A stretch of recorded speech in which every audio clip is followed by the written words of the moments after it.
The first line. I just don't like it. It's just.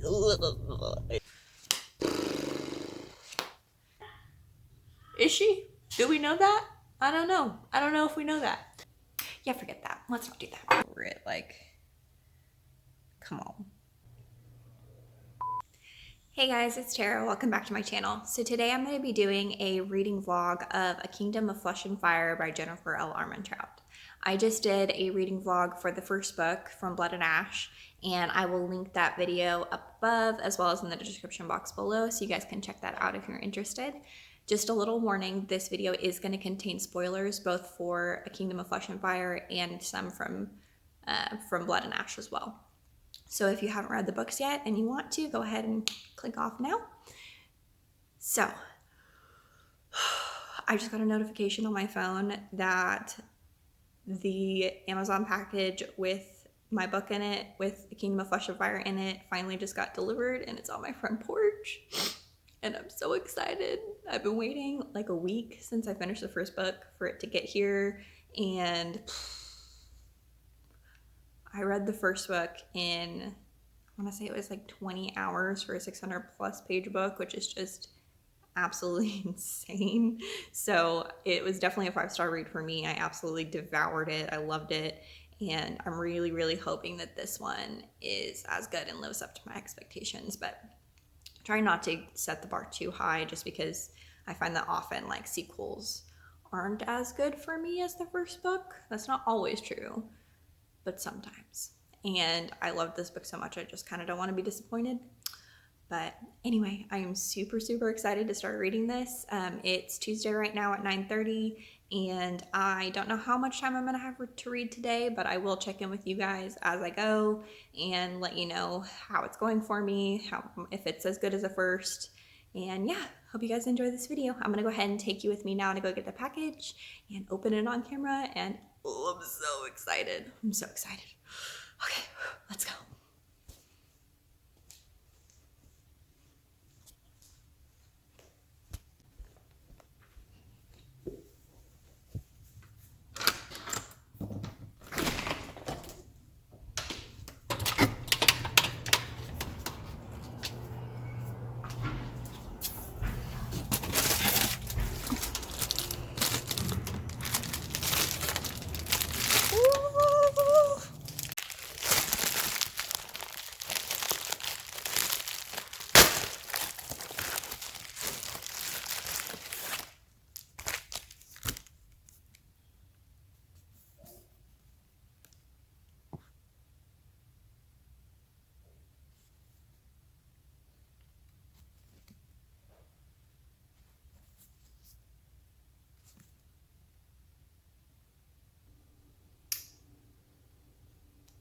You guys, I can't wait. I told myself, no, Tara, you're not going to start it yet. You're going to wait because remember the last time. Remember how you were reading for like 20 hours straight last time, with a little bit of time to sleep, of course. Not much though. Do you remember that? Do you remember how you did that, Tara? And how you should get the things done that you need to get done before you open the book, because you know once you open it, you're not going to be able to stop. Yeah, forget that. Let's not do that. Let's not do that. So I'm just gonna take you guys with me here. Warm up my coffee. This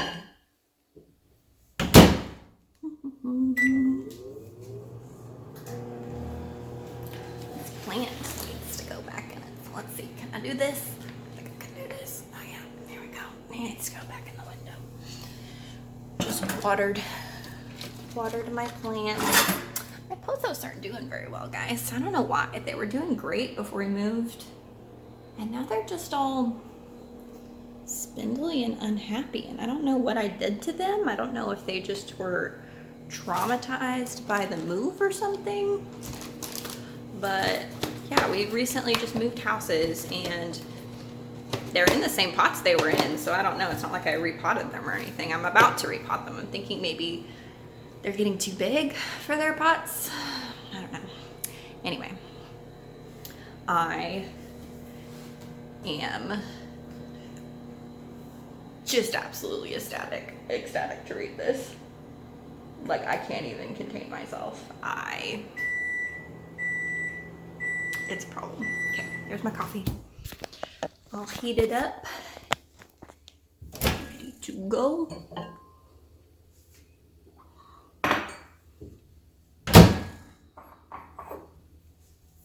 Sorry if you can just see like toys and mess everywhere. It's what happens when you have 2 small children. Just lots and lots of toys everywhere you go.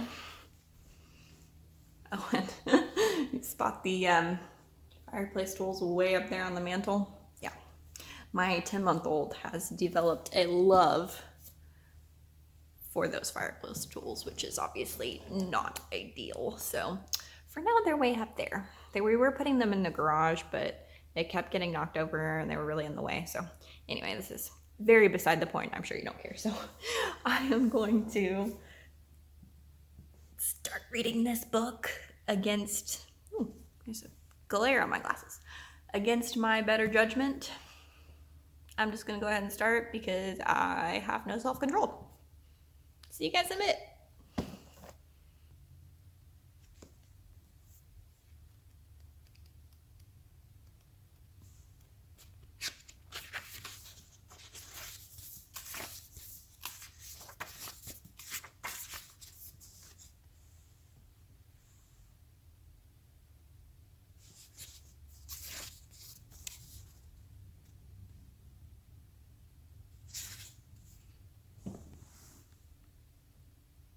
The first line, okay, that was supposed to be a silent like montage, but I'm already here because the very first line of this freaking book is, "We go home to marry my princess." My heart. Okay, back to reading. Sorry, I'm sorry.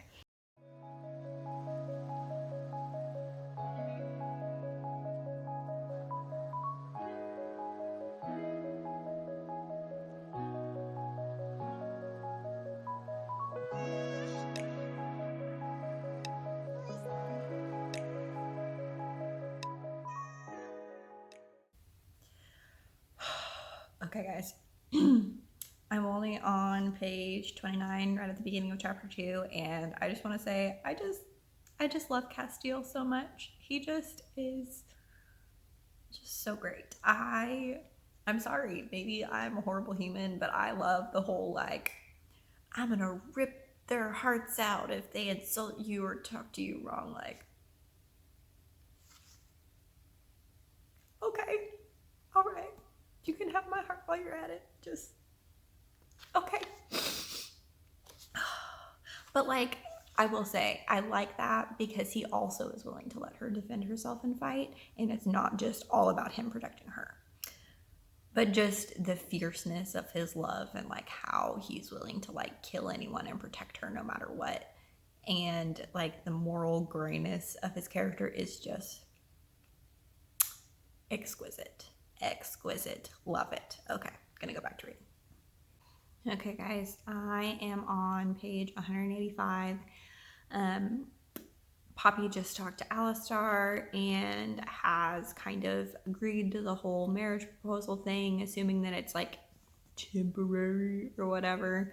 And I'm at the point right now where like, obviously I still love the interactions between her and Hawk Castile, but I'm starting to get really frustrated with her whole like, it's not real. He doesn't really have feelings for me. He's just using me. He's, like her thinking that everything that he's saying and doing is fake. Like, I get frustrated when that whole concept is like dragged on too long, and it's starting to get to the point where I feel like it's dragging on too long.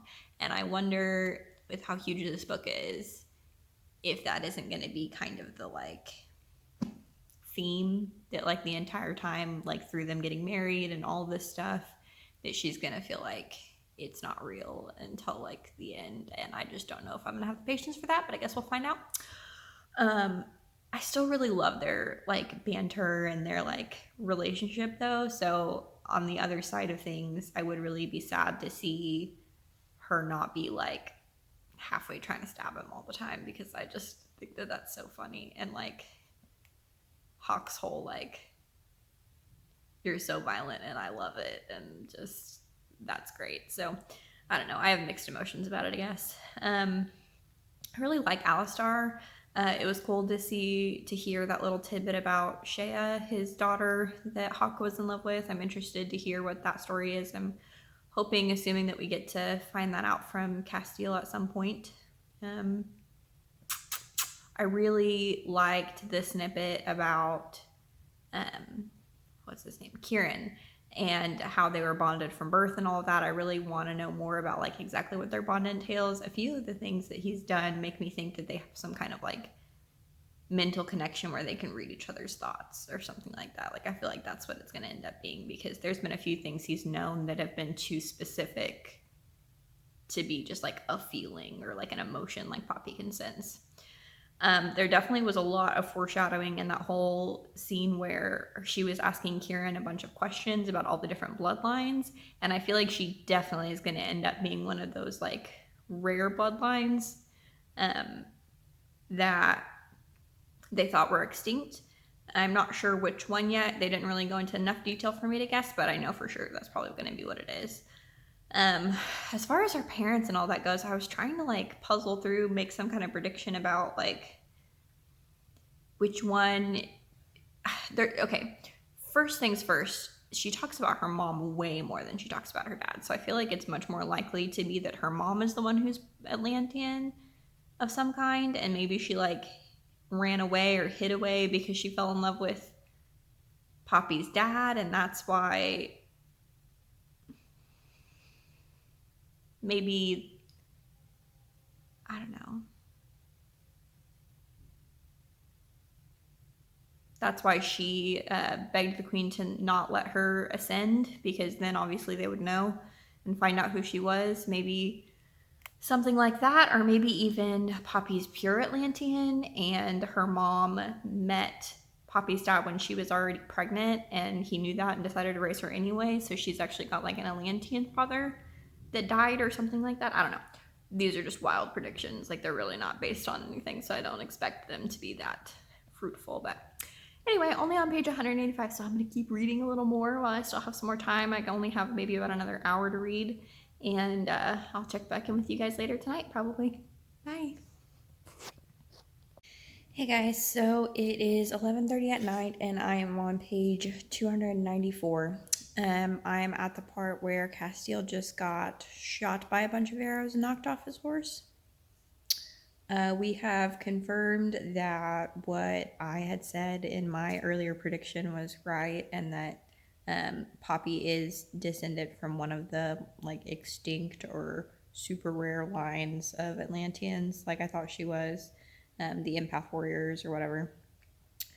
And I want to say, like, overall right now, I'm still just frustrated with this whole line of like, oh, it's all pretend and we don't, like, none of this is real and he doesn't really love me and blah blah blah. I don't know. I'm just like, at this point in the book, almost 300 pages in, I'm just over it. Like, come on, you know better. You should know better. But there's still lots of steamy stuff, and Hawk is still amazing. Like, I really just like his character a lot. I love that like playful bantery guy. Like I said in my last reading vlog, this is like, he is like perfect. Still perfect. Still love him. Poppy is starting to just slightly annoy me with her like willful denial / ignorance, but I'm hoping that that resolves soon. She is starting to it looks like she's kind of starting to let go of that and realize that maybe it's not all pretend or whatever, so hopefully that continues quickly. I really like it. I'm not as 100% enthralled and enraptured as I was with book 1 at this point, which I tend to expect of sequels, but still really good though. I'm going to read a little bit more and then go to bed, and I will probably check in with you guys tomorrow. And yeah, see where we're at then. Good morning, guys. It is Wednesday at about 9 o'clock. I just woke up. I forgot to update you guys last night, so I'm just gonna do it real quick. I got to page 421 in A Kingdom of Flesh and Fire. I just wanted to pop in and say a couple things. So first, I am super excited about this whole, like, they're gonna get married before they go thing. Like, I'm hoping we get to actually see the wedding in this book, because at this point, when they were saying they were gonna go into Atlantia to do it, I was kind of doubting that we were gonna get to see it, and I was excited about that part. The joining and the whole ceremony between possibly her and Castile and Kieran, I am here for that. I am excited about that. Please let that be a thing that happens. I feel like Poppy's gonna fight against it, but it should totally happen. Anyway.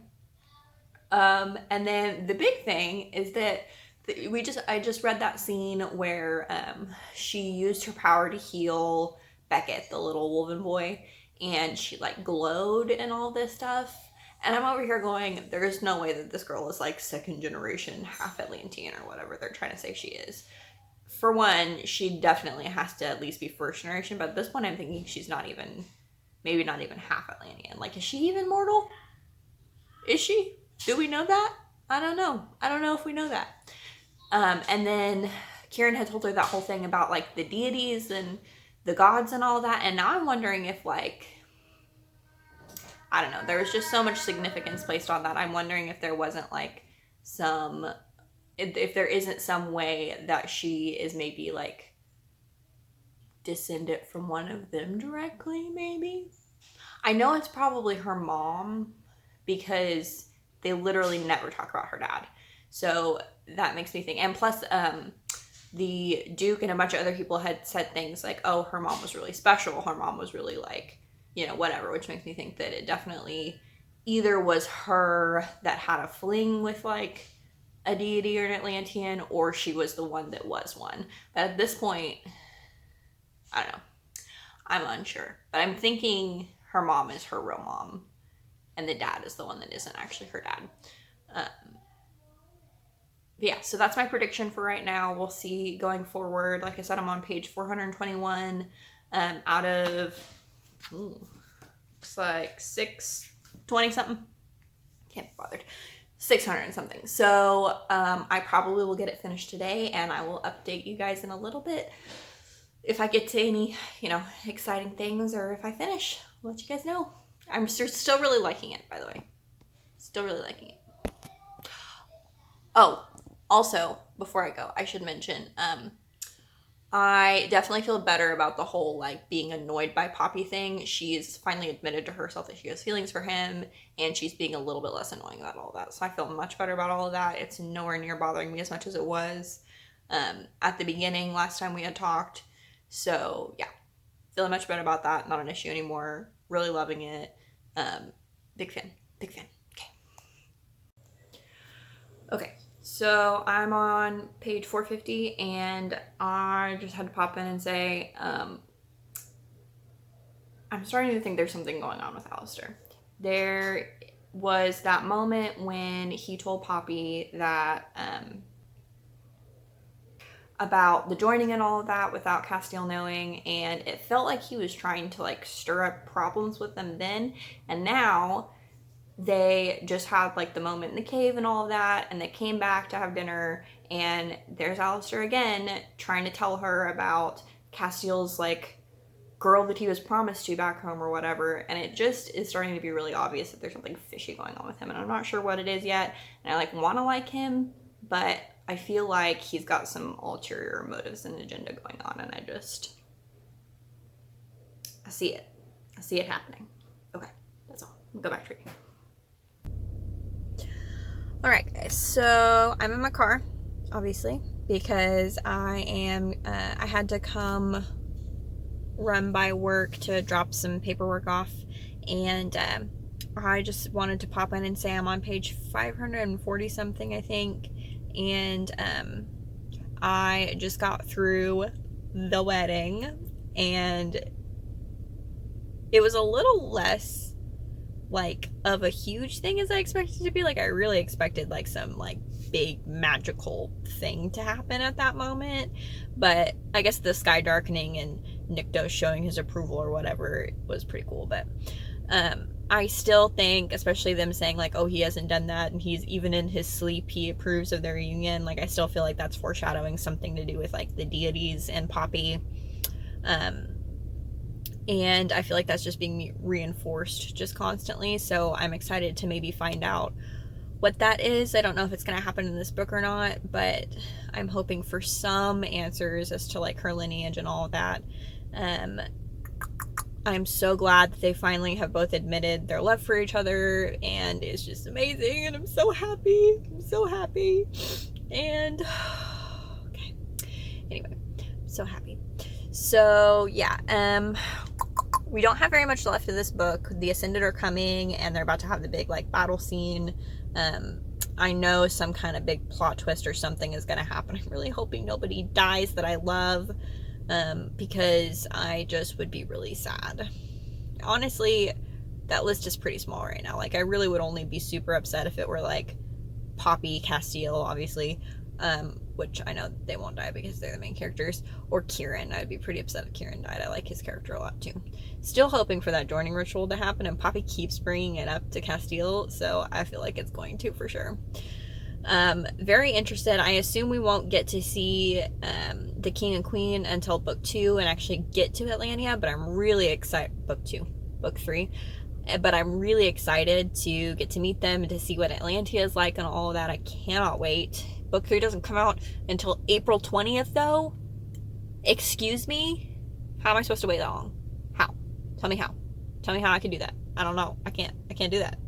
I can barely wait a week for this book.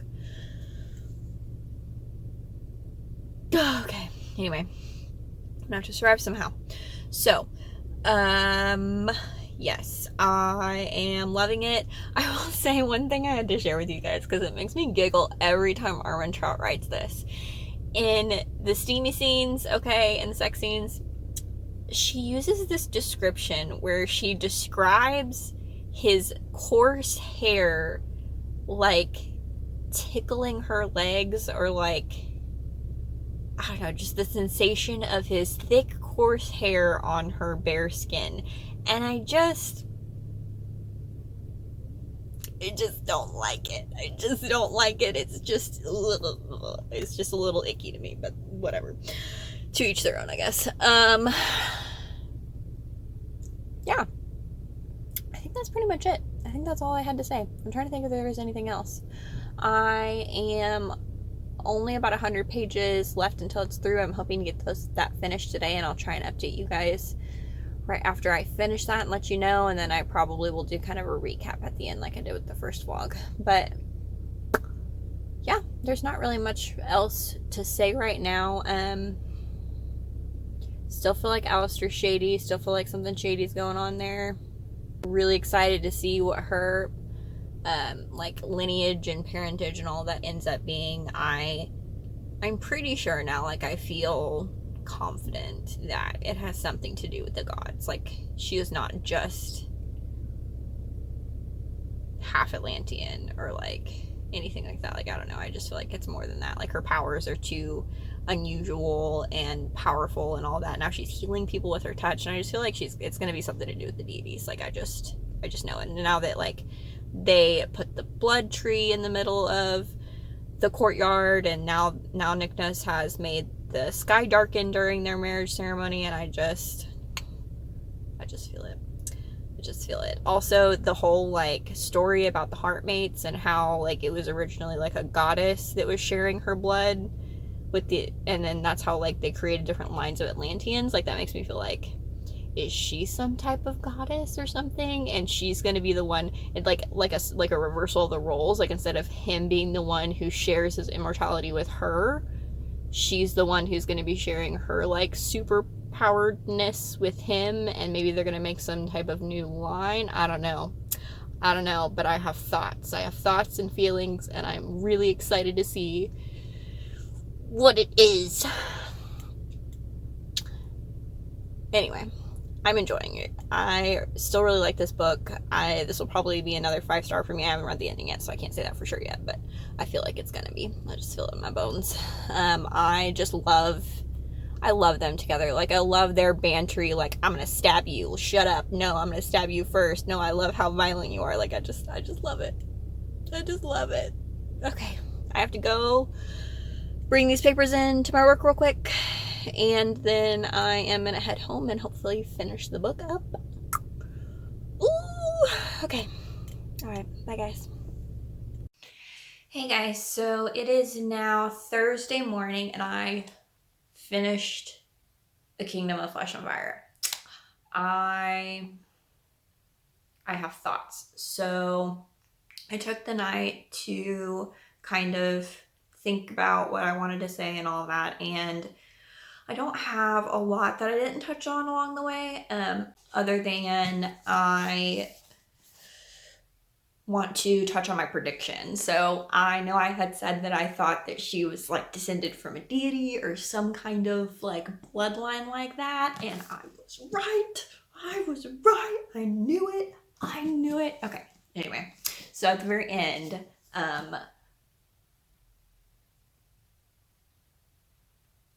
they have the big battle scene, and whew, guys, that carriage scene, if you read this book, which hopefully you have, you know what I'm talking about, that carriage scene was just, it was so good. Anyway, yeah, they go back to Atlantia. She has that like experience in the mountains where, and I'm like, now I'm like, it says she's got the blood of the king of the gods. Well, now after that whole experience where she remembered more of that night that her parents got killed, now I'm wondering, like, is her father a god, and that's why we haven't heard that much about him? Like, she doesn't remember him because one of them wiped her memory or something. And I'm wondering if, like, is the queen the one who, like, actually, like, killed her mom, or had something to do with that or something? I don't know. I feel like she wouldn't kill her own daughter if she really is her grandma, but who knows? So, yes, very excited. I think it's a cool spin that she's like descended from the deities. I knew she was going to end up being even more like Atlantean, more powerful than even freaking Castile is, of course. But I love it. I'm fine with it. It's been obvious to me. So does that mean she's not mortal? Does that mean that she can't die? I don't know. I want to know more about her parents. I'm so excited about the third book. And man, what a cliffhanger to end on, with the Queen of Atlantia like taking off her crown and being like, bow before your queen, here she is. Like, that's it. You're just gonna hand the kingdom over to her? Kingdom, whatever. You're gonna hand the country over to her that quickly? No ifs, ands, or buts. Just, here you go. It's yours. I know you know nothing about it. Good luck. Does that mean Castile's even still a prince? I mean, I guess she's married to him now, so he's her husband either way, so he would be king, but oh my god. Okay, all right. I'm gonna try and breathe. And I don't know how I am supposed to wait until freaking April. I'm supposed to wait until April for the third book.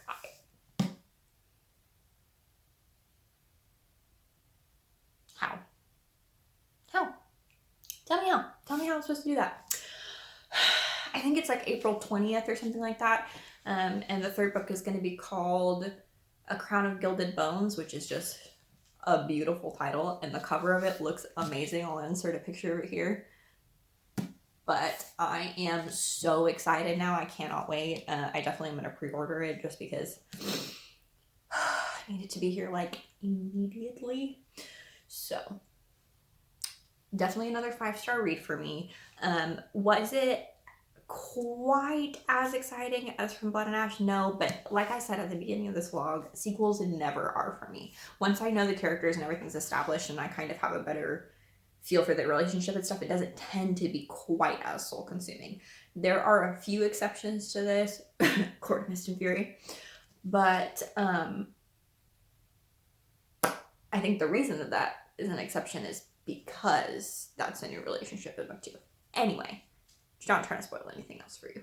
So, yeah, this is definitely going right next to From Blood and Ash on my favorites list. Very, very pleased. Very happy with finding this series. Okay, guys. Well, that's it for this video today. I hope you guys enjoyed. If you did, please give the video a like. If you're new here, hi, my name is Tara. I do book reviews and other bookish content. I try and upload on Mondays. Make sure you hit that subscribe button and the notification bell to get notified when I upload new videos. I will be back next week with another video, guys. See you later. Bye.